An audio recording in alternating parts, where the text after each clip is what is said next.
Are you drinking? Oh my God. Oh my God. Okay, here we go. Here We're we gonna go. roll with that. He is so angry and on a different level.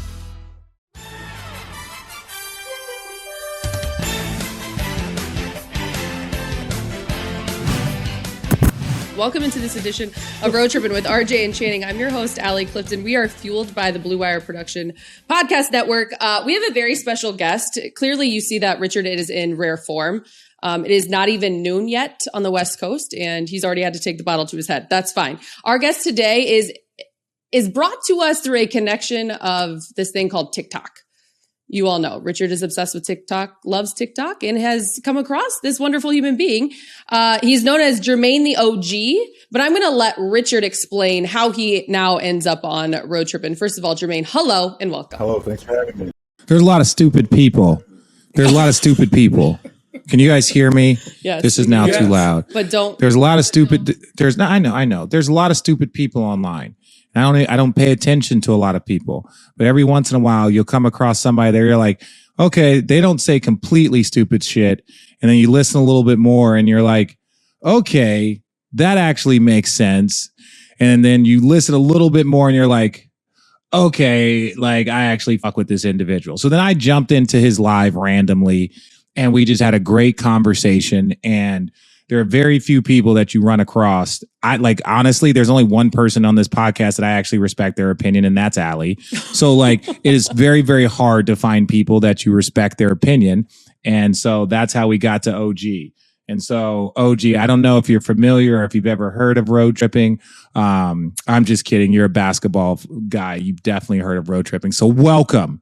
And I apologize for anything that Channing says in advance. Oh, I'm liable to say anything. I've moved into the right neighborhood. It's clear that I'm going to fit in right. I'm going to fit in just fine here. No problem. Okay, so we're going to get into a lot of basketball talks because if anyone follows you on TikTok, you answer a lot of questions. You give your opinion. You were breaking down film the other day of the Nets Milwaukee game, specifically a screen hedge that did not go well.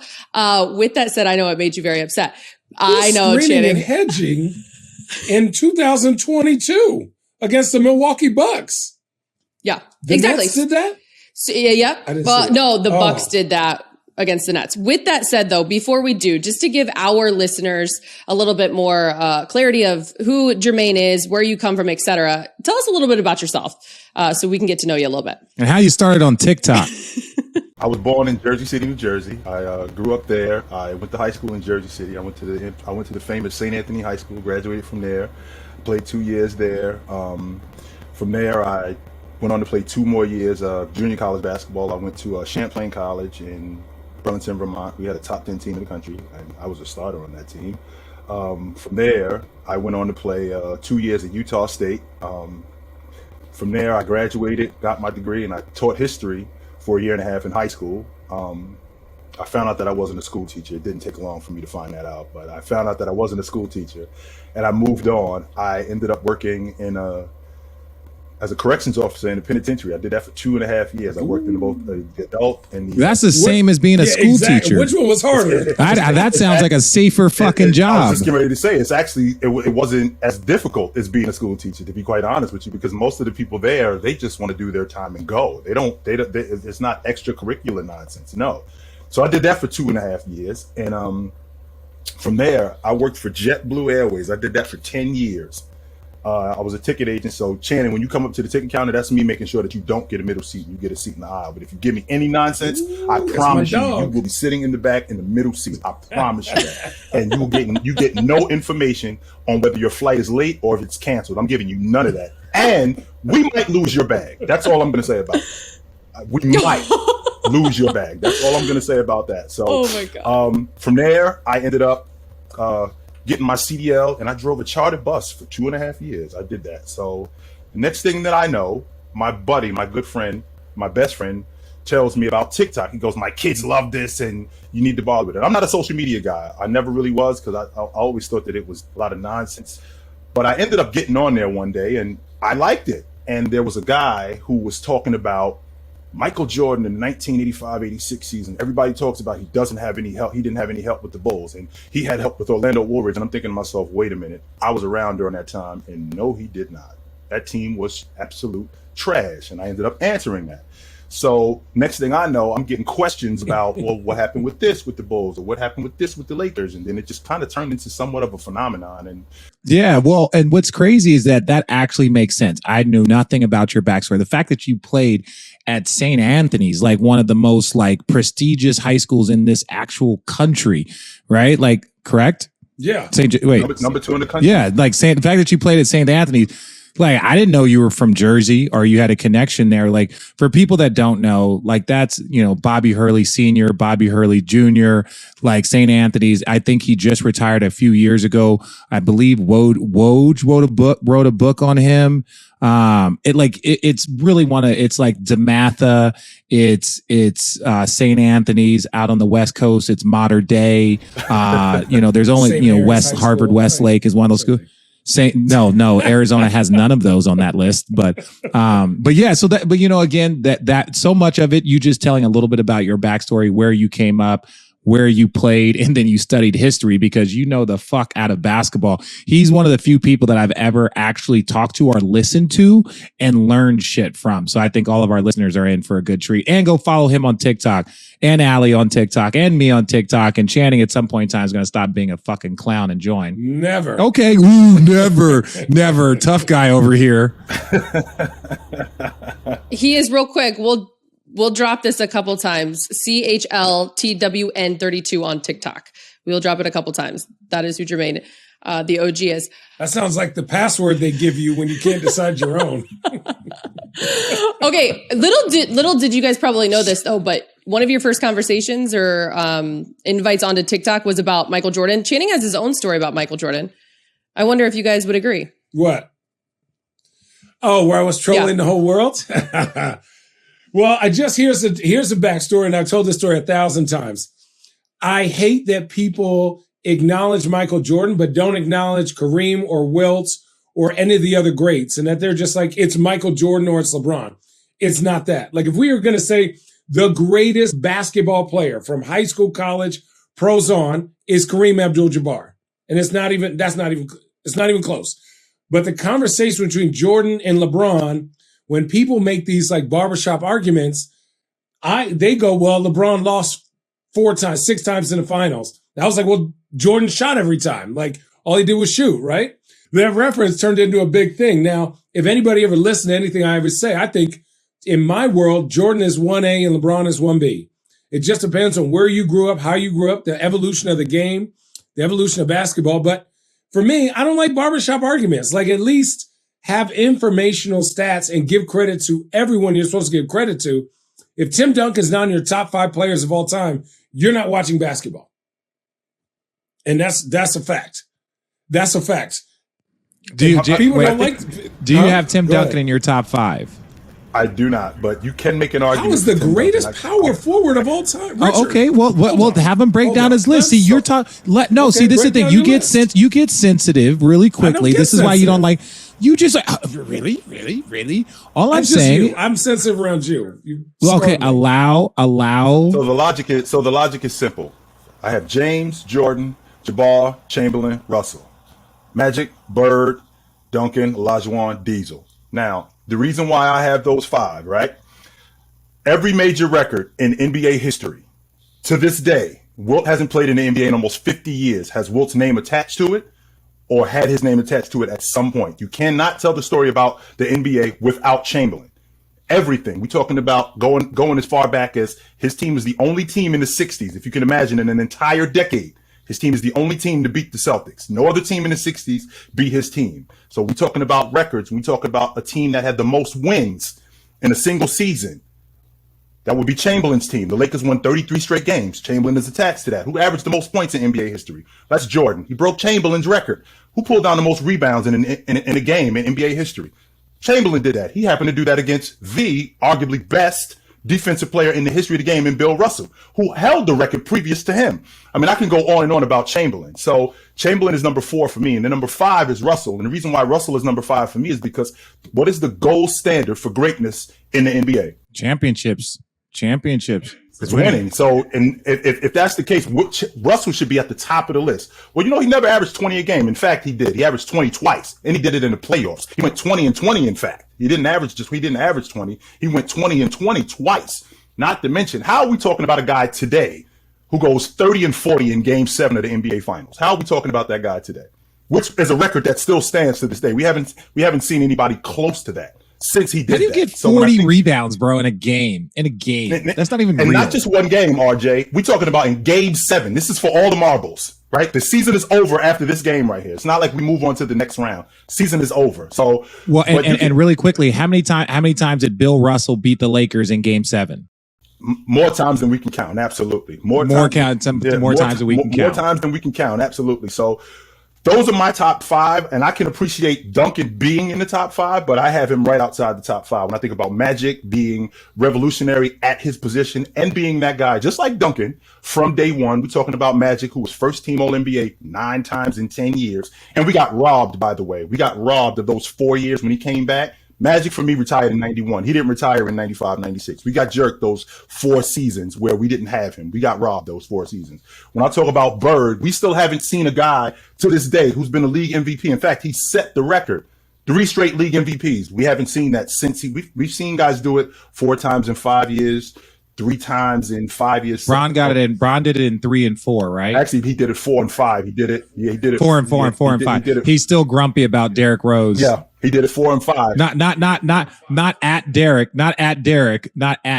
because obviously Derek is great, but he as a competitor. Well, why is Shaq mad at Steve Nash? When I think about that MVP race that year, I mean, I can appreciate Shaq going. I think he went 22 and 11 that year, and Steve Nash went 18. He went 16 and 13. I'm sorry, and they had I think it was this offensive efficiency that was more than anything with Steve Nash. And you can make that argument, but I mean, Shaq does have a legitimate argument for being a league MVP that year. Yes, he does. No question about that. He absolutely does. So my question is this, and like, obviously the game was so different. There wasn't as many teams. The schedule was different. We're talking about Bill and Wilt. How do those records translate? Now, in today's game, somebody getting 40 rebounds is unheard of. It just, you can't do that. So like, how much do you take like, okay, well, number one, the level of competition, right? Which can be even. And then also the travel, right? Because I think there was how many teams in the league? I think there was only 16 teams in the league, correct? 9. So like, right. So how much do those records carry over now that they're playing 29 other teams across the country? And now this is an international game. So like our best, arguably everyone who's going to win an award last year and this year is an international player, right? So what we can do is we'll start the conversation with the 9 teams. So with the 9 teams, that means that the better competition, right, I have to see them more frequently.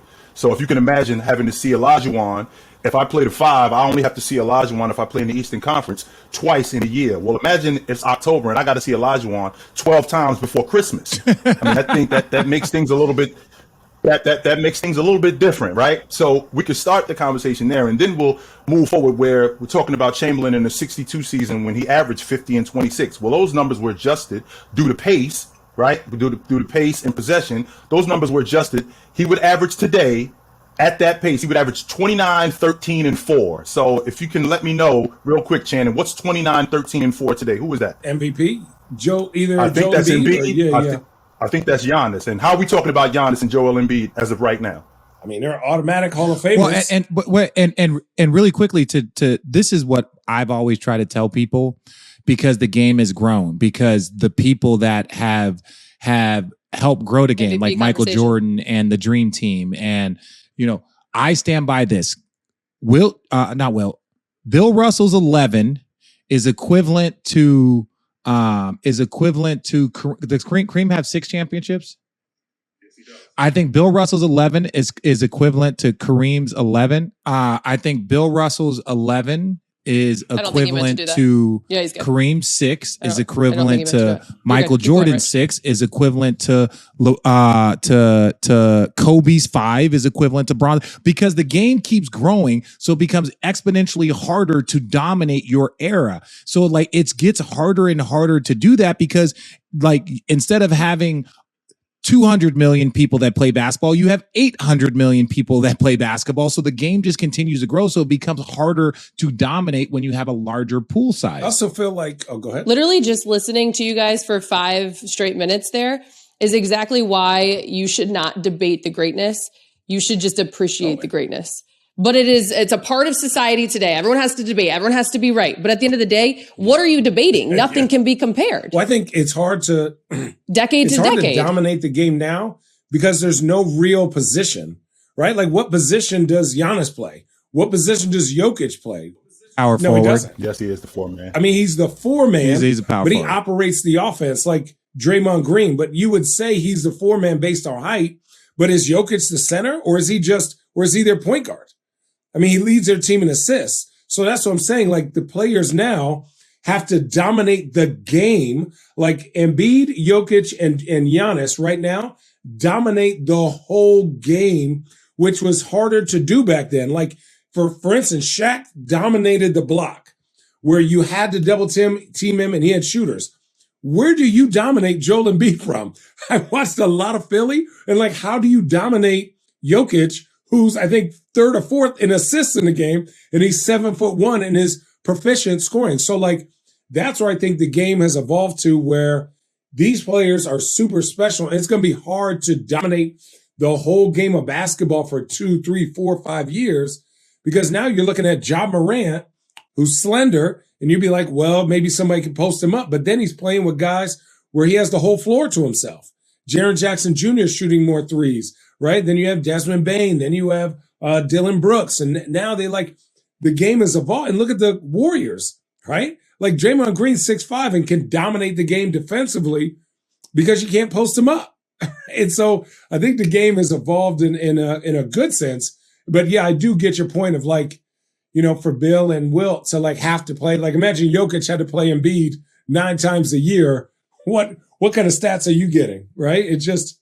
And to add to your point, when you talk about it being somewhat of a positionless game, right? So even though these guys are more ball dominant, so a guy like Joker, a guy like Embiid, these guys are dominating the basketball. And the tag of center is attached to his name. I mean, Joker still leads he's second in the league in rebounding. He still is the shot block leader on his team in Denver, right? So with that being said, even though my game is expanded, I'm still at the elite level as a 5-man and doing what 5 men do.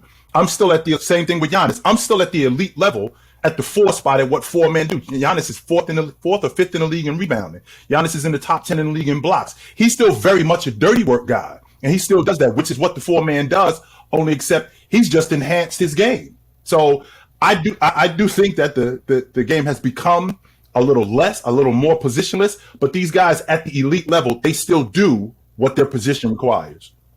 So let's go from past to present when it comes to, you just gave your top 5 overall. Who's your top 5? Let's talk MVP conversation right now, today's game. Well, the first thing that we have to make sure we understand when we talk about the league MVP, because a lot of people just think that the league MVP is just a guy playing the best. Because if it's a guy playing the best, I mean, Ja is at the top of that list and playing the best, right? But what's most important with the league MVP is winning. When I think about a guy winning right now, Joel Embiid, I still think it's Giannis's award to lose, but Joel Embiid has a lot to say about that. I don't think Joker is as close as you guys may think. And the reason why I say that is because, understand this about Joker, Denver is 6th right now in the Western Conference. I want to rewind the clock back to the 1988-89 season.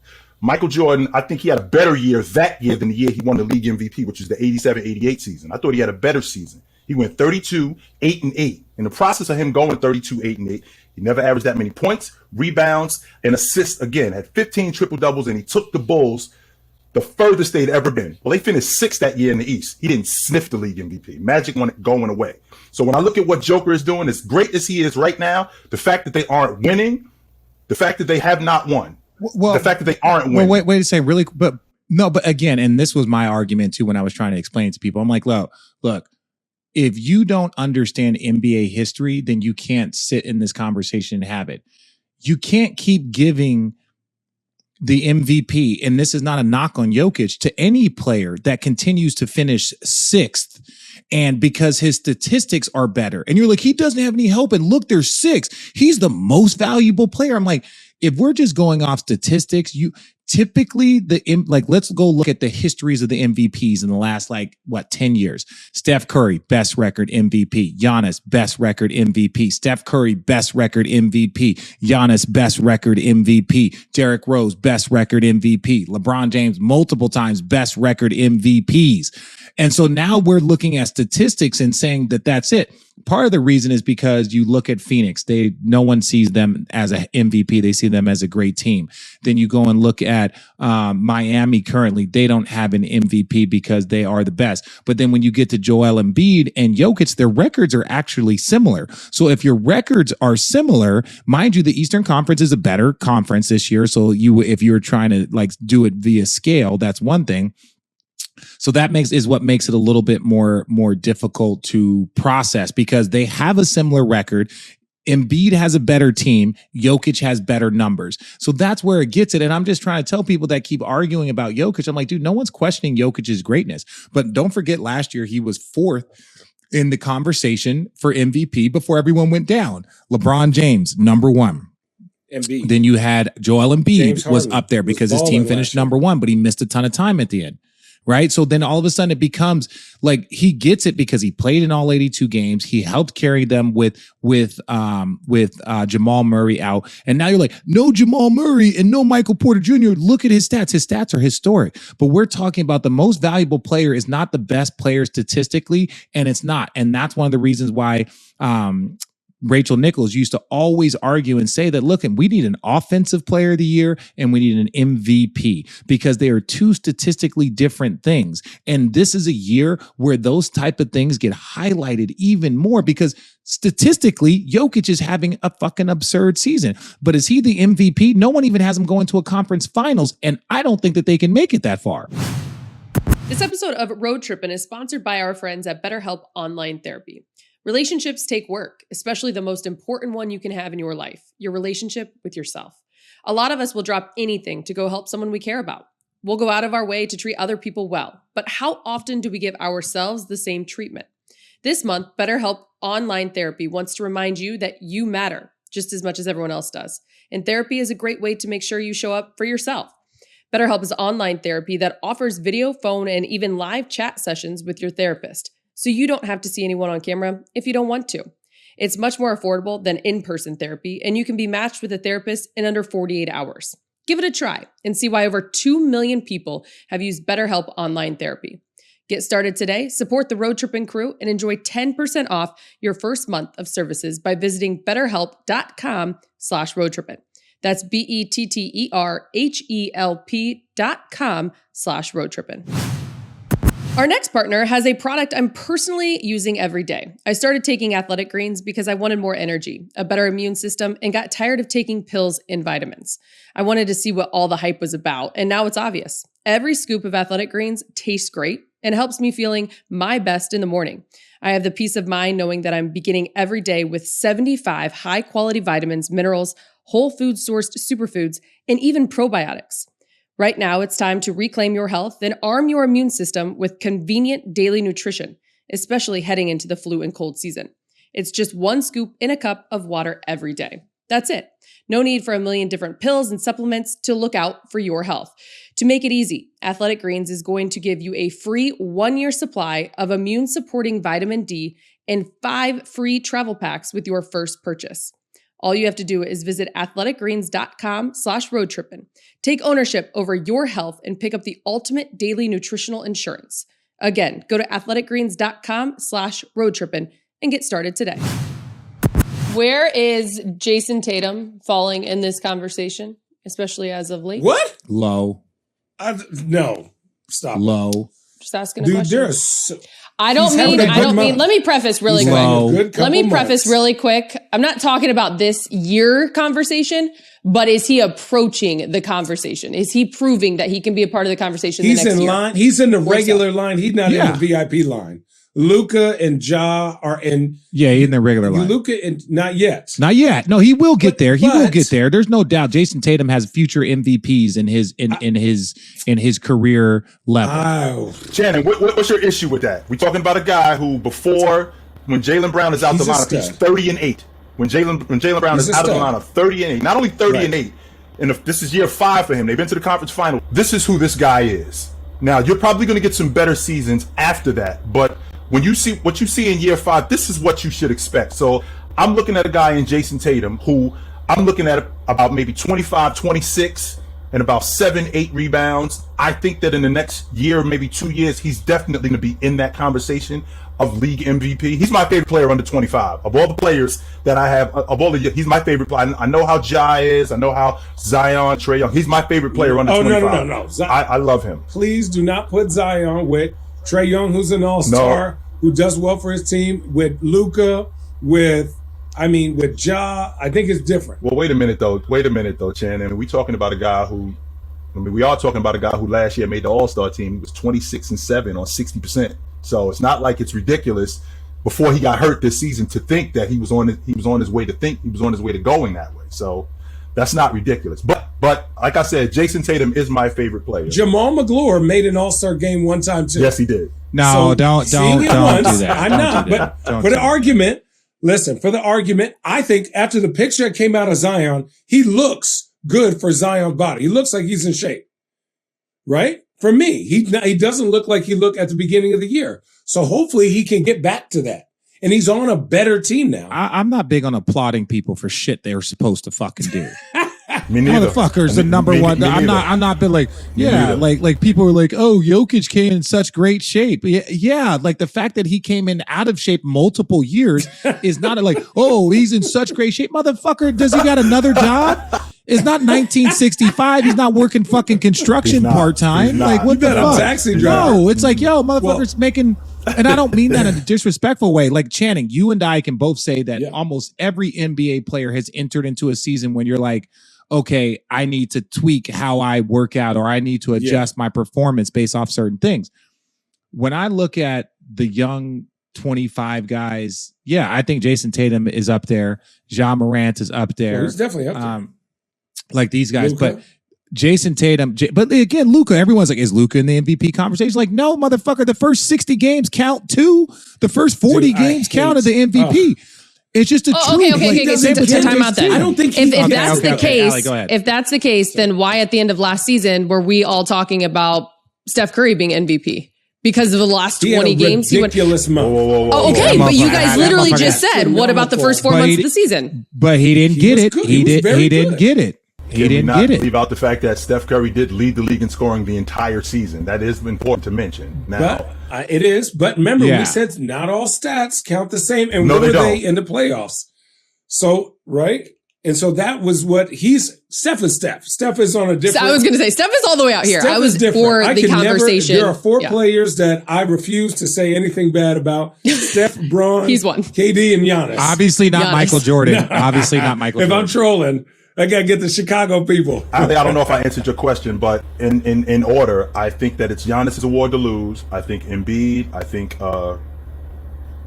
Ja, and then Joker. I think those are the guys. And had DeMar DeRozan, had that Bulls team continued to do what they were doing, we'd have to keep him in that conversation. But because he's basically held them together with glue and tape. They've been at the top of the Eastern Conference before, like maybe 2 weeks ago. They were at the top of the Eastern Conference 1 and 2, and that was primarily due to DeMar DeRozan. We're talking about a guy who, at 26, 27 a game, the flip side to that is that he had another guy on his team doing something similar to what he was doing, but he was in and out of the lineup. So that was the flip side to that. But those are the guys that I think it's Giannis' award to lose.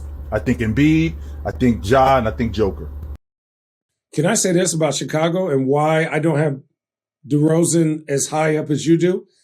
They are 0-13 versus the top 3 or 4 teams in the NBA. So the cream of the crop rises. And now, obviously, it's injuries. Obviously, there's a lot of things, new team. I get it. I still think Chicago has a puncher's chance of going to the Eastern Conference Finals, but they got to get hot. But I watched the game. I forgot who they were playing the other night, and neither DeRozan or Zach LaVine or Vooch were making plays that made me feel comfortable in really relying on them in crunch time situations. Now, I say that DeMar DeRozan at the beginning of the year had those end of the games, but I think one of them was versus Indiana, which is a blow up team.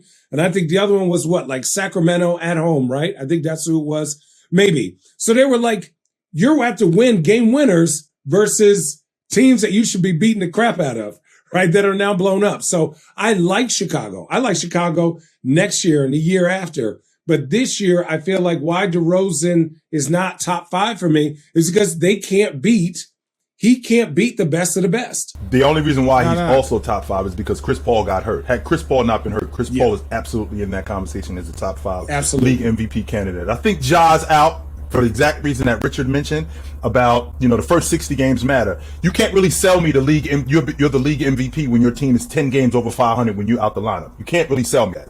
As good as you are. They are nice. Let's make sure that we clear on that. I mean, they got one of the better defensive teams in the game. They got one of the better offensive teams in the game. They got one of the better transition teams in the game. They got one of the better coaches in the game. Absolutely. So you have a difficult time, as good as Ja's been playing, selling me that you're the league MVP when your team is rolling without you. So look, there are questions all over the league that I can present to you guys, but I also want to give you, Jermaine, a chance to ask these guys 2 questions or take the floor. It is yours. RJ, I'd like to ask you, RJ, because I've seen you a couple of times.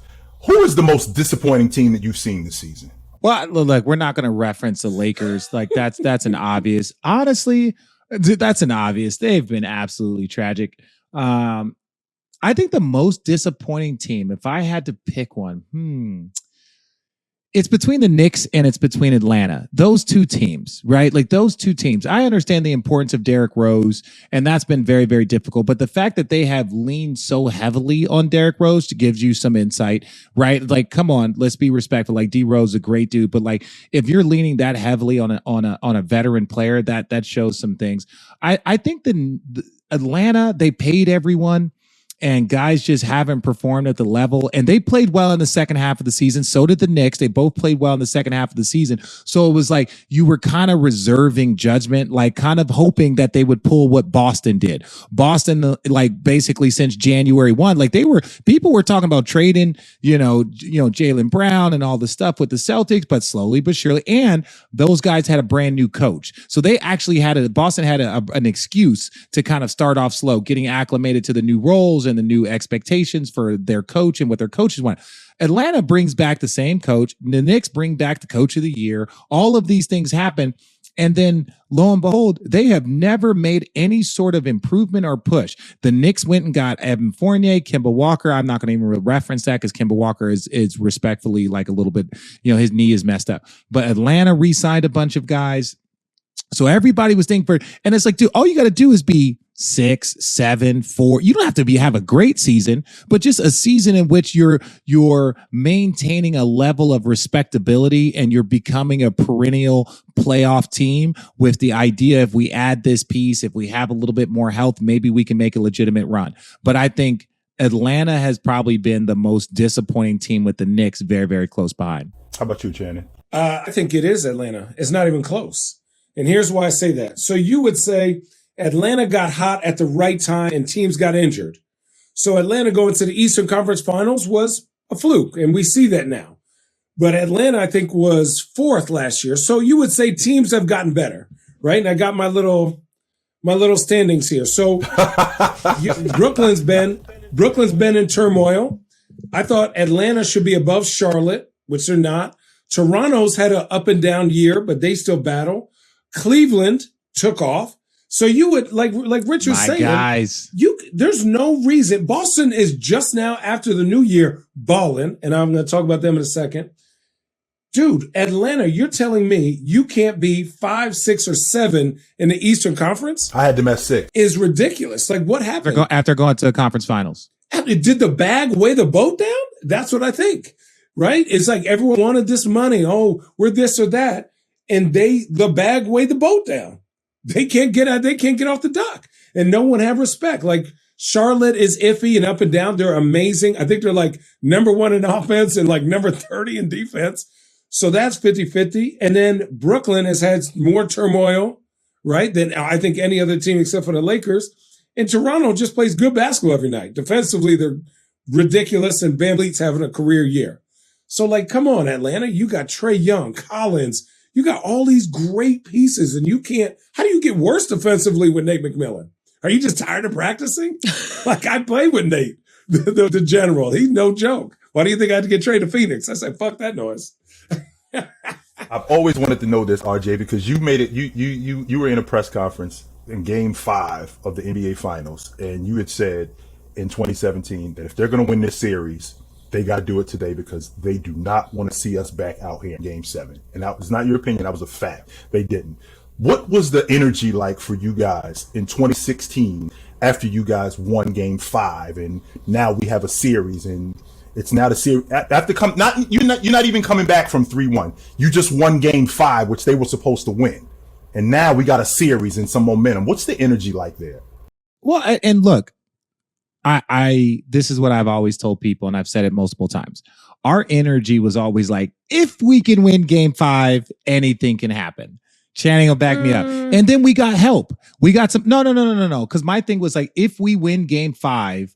It's going to go to 7. Yeah. That was always my energy. In Game 7, anything can happen. That was always my energy. Allie, what do you say? But I also think as an observer and a sideline reporter during that time, that's not what you guys gave off. That's not how you walked around. That wasn't your approach on the airplane. That wasn't your approach going into shoot-arounds the day before, the practice sessions before, LeBron walking around with sunglasses on and the Ultimate Warrior, not the Ultimate Warrior, but whatever shirt that was that time. The attitude and the approach you guys gave was not if we can win. You guys went in there like there was no we went in there, but we went in there with the mindset we can win, but it was more of like again, you're still playing against Steph Curry. If Steph Curry just has one of those Steph Curry nights, ain't shit anybody can do. Same with Bron, same with Kyrie, but it all depends. Yeah, so it all depended, and basically Kyrie and Bron had those nights, 41 apiece. So it's cool. We knew we were like Game 6. I'm not going to say we were 100%, but we were about 90. Oh, we felt like Game 4. We knew we blew them out in Game 3. Game 4, we felt like we let that one get away. Like we made some mistakes. We were up 8, I think, in the second half. So we felt like we had an opportunity, but respect to them, no disrespect. So our whole thing was more of like, we got to win Game 5. And we knew we got, and when I say we got some help, we got some help. You know, Draymond and his antics got him suspended. And Draymond he was, I think, at the A's game waiting for his team to win, and he was going to come over and celebrate with his team after they won. Obviously, we were able to get a win. But going back for Game 6, that's when I saw the greatest crowd that I've ever seen in the history of sports that I've been involved with. I've never seen an arena packed. And I played in, I think, 10 or 11 playoff seasons. I've never seen a place packed 45 minutes before the game started. I've never seen a crowd stand up for 2.5 hours. Now, student section stand up, where these were grown people standing up for the entire game, And then that's when Steph Curry gets frustrated. He throws his mouthpiece. Everyone's like, and at that point in time, we know they're rattled. But I don't mean that it means something, but we're still going back. And then for all the people who say, well, he's not like Bron wouldn't have 41 if Draymond was playing shit. That motherfucker went for 41 again in Game 6. Now, and I think Bron was doing that to send a message. So now Game 7, we understand sports. Anything can happen, right? So our job was to force a Game 7 and hope that something crazy happened. And I wouldn't say anything crazy happened, but it just ended up being the best game of the series. Like, again, we play that exact same series 10 times. They might win 6, we might win 4, right? Like, we play that exact same series 10 times and we're down 3-1. We might not win again, right? We might not have to be able to beat them 3 times in a row. So it was just more of just like, it was all of the fucking shit. Andrew Bogut getting huge. hurt. Iggy. But people that were like, oh, this is why. And it was like, no, don't forget that we were sweeping teams in the Eastern Conference. They were struggling to get through. They were down 3-1 to Oklahoma City. So then they have to expend so much energy while we're rested and stretching and working on our bodies, just mentally. They're down 3-1. They're down 3-1. So then all of a sudden they had to play 14 games over a 2-series span, 7 games against Oklahoma City, 7 games against us. We didn't have to do that. Those extra games ultimately broke down our bodies. They started getting fatigued. So all of that stuff like accumulated. And so like, don't tell us, oh, Draymond's suspension. It's like, well, the you guys being down 3-1 Oklahoma City probably affected you 8-9 days later, right? Having to like play your deaf lineup affected Draymond too. Yeah, but that's what I'm saying. That I think it wasn't just about our series; it was also about the series prior, because they had to spend a lot of energy. Because remember, I think Steph got hurt, and so they had to spend a lot of energy trying to beat Portland. Then they were down 3-1 to KD. Like, think about that intensity. You trying to beat KD and Russ and those bad boys, and you're down 3-1. Now, hindsight's 2020. You can understand why. I think it's more so. Could you guys imagine going to play another series, the NBA Finals, after playing that series down 3-1? Fuck no. Fuck no. No. I was trying to retire. Dude, I was trying to retire after this shit. What are you talking about? It was one of the most, when I think about great series, I think about the 92 Eastern Conference semifinals, when the Bulls and the Knicks, when the Bulls could have possibly gotten bounced. I think about that series with you guys, which is at the top of my list as favorite series that I've ever seen. I got actually asked to stay late for work that day, and I was like, you don't have to fire me today because I'm out of here. I'm letting you know that right now. Game 7 is at 7:00 tonight. You're gonna have to fire me because I am not missing that. So you're gonna have to figure it out because I'm gone. The high level of not only coaching, but for, like, imagine this: Mo Williams did not play in almost any other series, and Ty Lue had the nuts to put him in this series for like a 5-minute stretch. The same with Dante Jones. And they had huge impacts. For a coach to go, okay, I've only played 8 this series. Let me go get 11 and 12 real quick. And then they make such a huge impact. Like the adjustments between Richard starting, because Sean Livingston was killing us on the block, I think the first 2 games, right? People forget about that. When Richard started, right, Richard would come out early and Kevin came off the bench, I think. And then Richard went in and was guarding Sean Livingston. So they couldn't run that post-up play. Then, obviously, Bogut getting hurt. People forgot Bogut's screens, number one, were nasty. Every time you went to the scorer's table, Channing, what happened? Oh, dude, me? So Steve Kerr's my guy, and he's a dick. So every time I go to the scorer's table, when Varejao would go in, Steve would immediately take Varejao out and put Andre Iguodala or Harrison Barnes. And then T. Lue would be like, I'm sorry. I'm like, I'm not guarding Andre. Fuck, he's like a point guard. What am I doing? But that's where you see the chess moves. And so, again, talking about great coaching, I want to talk about Coach of the Year. And now this is why I have JB Bickerstaff as the Coach of the Year. Mine too. And it's for this reason. When people say, well, Monty's done a great job, Monty has done a great job. And this is the same as the MVP. Just because you're saying this is the person and why you're voting for him doesn't mean that the other person hasn't done an A++ job.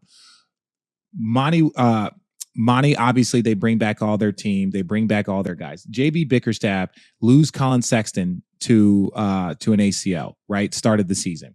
Then they have Ricky Rubio's who having an outstanding. Now they bring in Lauri Markkanen. They draft Evan Mobley, but they also traded for Jared Allen. And he's like, well, geez, I got 3 7-footers. Fuck it, let's play them all, and let's develop sets. Let's develop a game plan. Let's develop a defensive identity and an offensive identity for something that has not been done in about 15 years. It hasn't been done in about 15 to 20 years, where you're playing 2 7-footers, 3 7-footers, but you also have a pace that you're trying to keep up. So now you're trying to teach Jared Allen how to be a stud.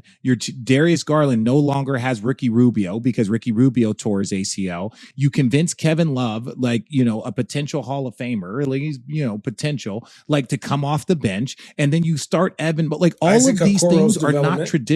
Oh, well, injury.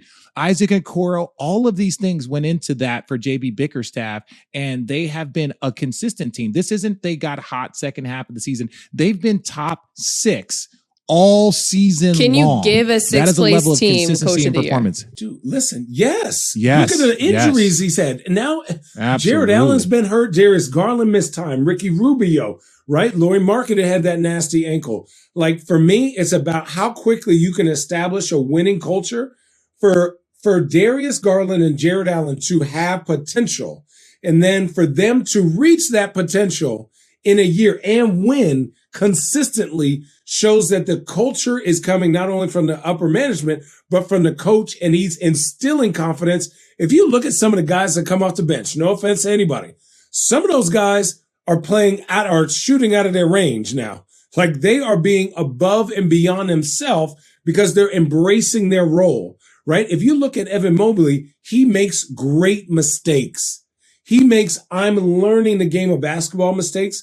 And look at Jared Allen, the tenacity that he plays with, the leadership, allowing Kevin to speak so that even though his role is diminished, he's still respected as that leader. Look at Ricky Rubio was having 30-point triple doubles at the beginning of the year. How quickly they forget. Rondo's been hurt. And then you now bring in another, that's your fourth guard you've had to bring in. And they battled all this. And for a young team to not have these big highs and lows, they've lost games they shouldn't have. But for this team with injuries, new expectations, and then make the All-Star game, obviously Evan Mobley is probably going to be Rookie of the Year. And then you have all these things that individual awards has not taken away from the team's tenacity to try to win each game. It's wild to me, and I don't remember the last time I saw it except maybe in the 2014 Suns where he won 48 games, but that's it. OG, who's your top two? Who's your top two, OG? Rookie of the year, you mean? Top two? No, the top Coaches. two for coach of the year. Exactly who you said. You said Bickerstaff, and I'm going to throw a name at you. Yeah. I think Spo has done a great job in Miami for what they've been doing. He's absolutely a guy that I think. If you read any comments, whether it's on our podcast, whether it's on Twitter, just in general, Heat fans are fuming. They don't feel like they're getting the respect that they deserve. And you throw Spo in there. What are you seeing from Miami? To backtrack just a little bit, by show of hands, how many people had Cleveland making the playoffs? Oh, I did the play-in, though. I had him at 10 or No, not. play-in is not the playoffs. The play-in is not the Yes, it playoffs. is. Don't put your hands down. No. Shannon, let's be clear about one thing. You have 82 games to make the playoffs. If you are a 10th place team, you are not a playoff team. Let's dead That's that not logic true. right now. They changed the rule. Well, we know because how of he my it feels is. about the Lakers. They changed the rule I am because of over my that. team. We won 48 Channing, games. We were respectfully, tied with Memphis and Channing. Dallas, and we didn't make the playoffs. Okay. Channing. But I'm saying, Channing, if for teams that are in the 10th or 9th spot, if the 10th spot wins a game, like Channing, that is like if you make the play in and then you lose like at the 10th spot, like the play in is not the playoffs. I view as 1 through 6 as playoffs, and then everybody else is in the play in. And then if they're in the 7th or 8th, then I will say this: they made the playoffs via the play in. Right? Like if you're in the NCAA, that's how it needs to be. There needs to be a context to how you made the playoff. 1 through 6 are in. Shannon, the 10th place team or the 11th place team that's one game out of the 10th spot is not a potential playoff team. No, absolutely not. So when I look at this Cleveland team and I look at everything that they've done, right? When I look at Okoro, who I wasn't a big fan of that Markin signing. I wasn't really a big fan of that initially because I thought that he was basically gonna slow down the development of Okoro, but it's actually worked with Okoro coming off the bench and being that energy guy that they need. Nobody has benefited more from a vet than Garland has with Ricky Rubio, and then to get Rondo in there helped him even more, right? Because now he's a guy who I equate what's going on with him with Rondo and both with Ricky Rubio. I equate that with what's going on with Cat in Minnesota, where he needed Kevin Garnett for those 2 years. The guy that he became that primarily because Garnett stayed around for those 2 years. Had Garnett not been around to show him the pro game, I don't know if he would have been that guy. But when I look at Cleveland, they've been one of the better teams defensively.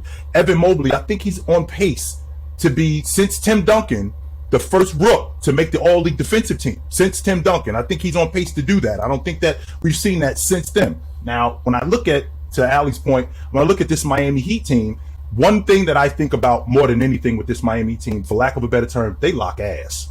More than anything, they lock ass. If they don't do anything, they lock ass. If they don't have a lot of star power, which would explain why we haven't seen much from them. we don't talk about them much. You don't really care too much about what's going on with Jimmy Butler. Bam is more of a he's a really good he's a great player. I think Bam is a great player. And what I would like to see, Channing, what I would really like to see is I'd love to see Miami to get a 5-man. So we can move Bam over to the 4 because he reminds me of he's more of an athletic version of Buck Williams. That's who he reminds me of. And if we could move him over to the 4, I think that he would be absolutely awesome. But this Miami Heat team, just so you know, Allie, they're number 1 in the league in defensive field goal percentage. They're number 1 in the league against the 3. They're in the top 3 in the league against assists. That means that you're getting nothing on the perimeter. When you see teams that are averaging a lot of assists, that means that there's not a lot of ball pressure on the perimeter. But when you see these guys in Miami doing what they're doing, that means that it's a lot of that going on. Now, I think the difference with them, they force you to play one-on-one. Absolutely. Yeah, just for people to understand, if a team doesn't have a ton of assists, either they play one-on-one. That's why Portland was very low on an assist with the Dame and CJ era. And then conversely, to add to your point, just to explain to people that don't understand, if a team is good at limiting assists, that means they force you to play a brand of basketball that's not ball movement. They force you to dribble, to play one-on-one. And if you're a good defensive team, one-on-one is what you want. To your point, too, OG with Coach Spo, they have accomplished all of this all season with Jimmy having played 46 games, Lowry having only played 35 games, Tyler Hero having played only 54 games. I mean, the system is it for the pieces that they have. You can have a system, but everyone stars in their role. You can have any type of system. You can have Nintendo, Sega. Yeah, but Super you know that different. Spo's system is different. Yeah, but you know that embracing the system different. and being ready in the system. Touche. The second round picks that they got are balling. You don't go to Miami unless you embracing that bitch.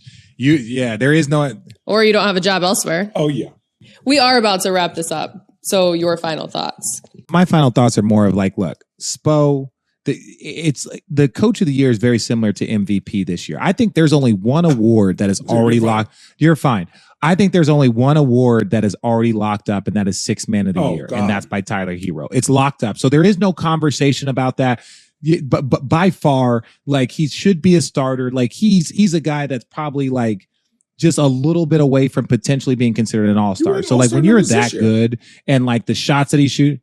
Oh, right. No, I know, but I'm saying, but there's a difference between all-star numbers and being that dude that is an all-star that's carrying a team. I don't think he's quite there yet. And he's still only in his 3rd year. So I don't know. I think coach of the year is a very, very tight race. I still think JB Bickerstaff, with a team that had zero expectations for them, he developed 2 all-stars and a rookie of the year and played a unique brand of basketball.